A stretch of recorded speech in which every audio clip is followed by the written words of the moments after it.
Okay, so in this video, we're going to add some bird rotation. So we're going to add some rotation to the bird.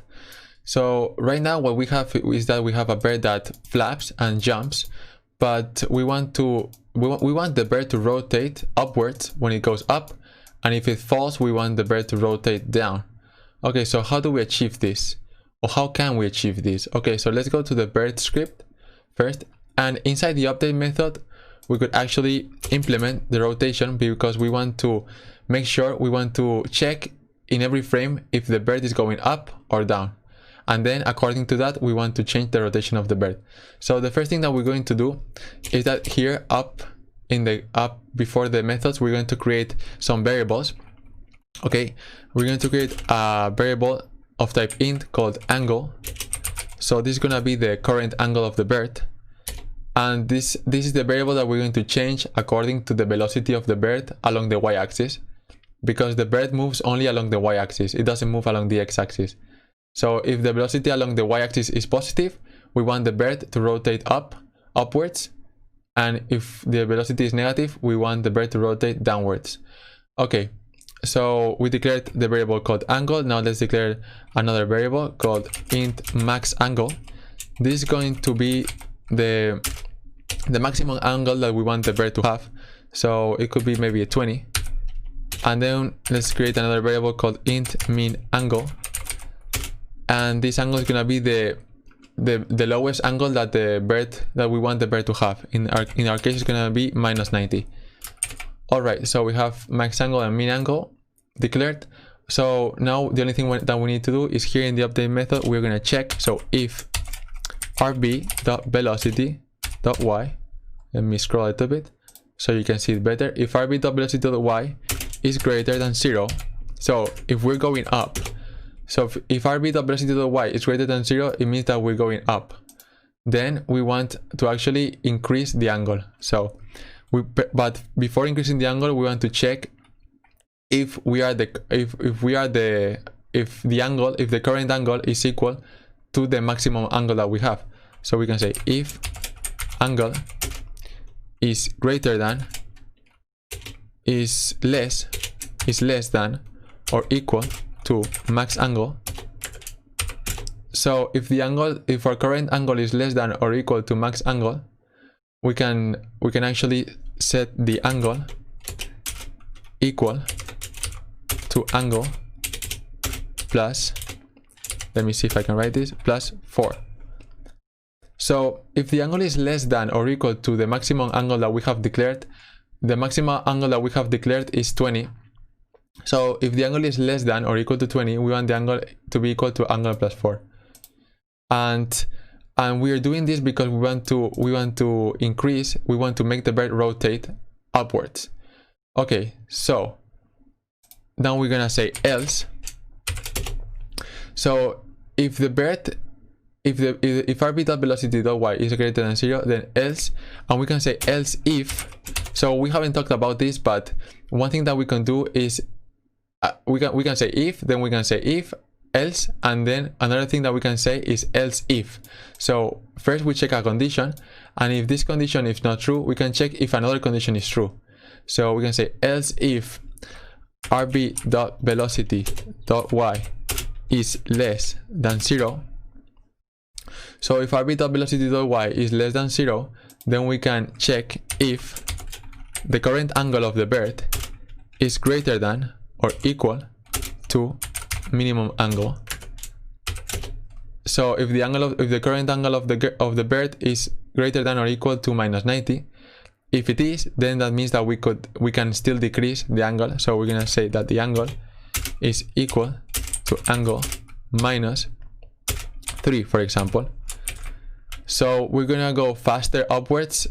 So the rotation upwards is gonna be faster than the rotation going down, because we are adding more decrease to when the bird is actually going up, when velocity is greater than 0.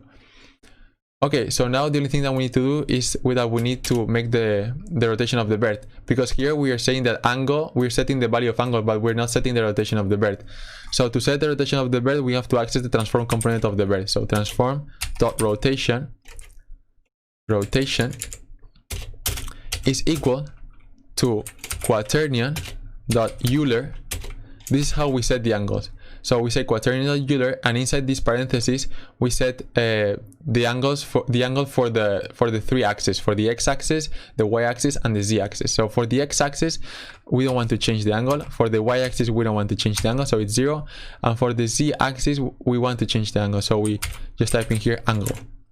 So remember that the update method runs 60 times per second. So every time that in every frame, every time that the update method runs, we're going to check the RB velocity.y of the bird. If it's greater than 0, we're going to check first of all if the angle is less than the max angle. If it is, then we can update the value of angle here.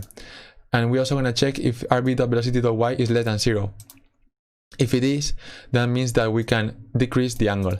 And in every frame, we either upgrade the angle upwards or downwards, but we also set the transformed rotation of the bird to that angle. Alright, so we have that done. We can hit Ctrl S to save the game. We can go back to Unity, and now we can click play, and you can see that the bird rotates down like this, but you can see that it rotates down faster, very fast. It's good, but we would like it to keep itself upwards until a certain velocity is specified downwards. So the only problem that I see with the bird is that it rotates downwards very fast. So to avoid this, we can go back to the bird script, and here when it says that here the thing that we're doing is that we're actually decreasing the angle once the velocity is less than 0. But what we can do is that we can decrease the angle once the velocity is less than minus 1.2, for example. So when the RB.velocity.y is less than minus 1.2, then we can choose to decrease the angle. So now if we hit save and we go back to the Unity editor and we hit play, we can see that the bird now is perfectly, it looks better because it rotates upwards and it rotates downwards, but once a certain speed has been achieved. So it only rotates downwards once a certain speed has been achieved. Alright, I mean, you can play with these values all you want to make it look the way you want, to make it feel right for the user, which is very important. So maybe you could put maybe 1.3. I think 1.3 is gonna be better. Let's try it out. Yeah, 1.3 is a little bit better. Okay, so we have accomplished the bird rotation. One thing that you can do is that if you want this to be more better looking, if you want to make it better looking, what you can do is that you can create a new method called void. So let's create a new method called void bird rotation, and inside this method we can actually paste in this code that we created for the bird rotation. So we can hit Ctrl X, Ctrl paste, so we have all of the code in here, and we can call the method bird rotation in the update method. So we're actually making the update method look a lot better, a lot nicer. And here to the left of the method, of the bird rotation method, you have like a minus, and if you hit the minus you can collapse the bird rotation method. So if you have many different methods or functions, you can see everything more clearly. Okay, so that's gonna be it for this video. I'll see you in the next video.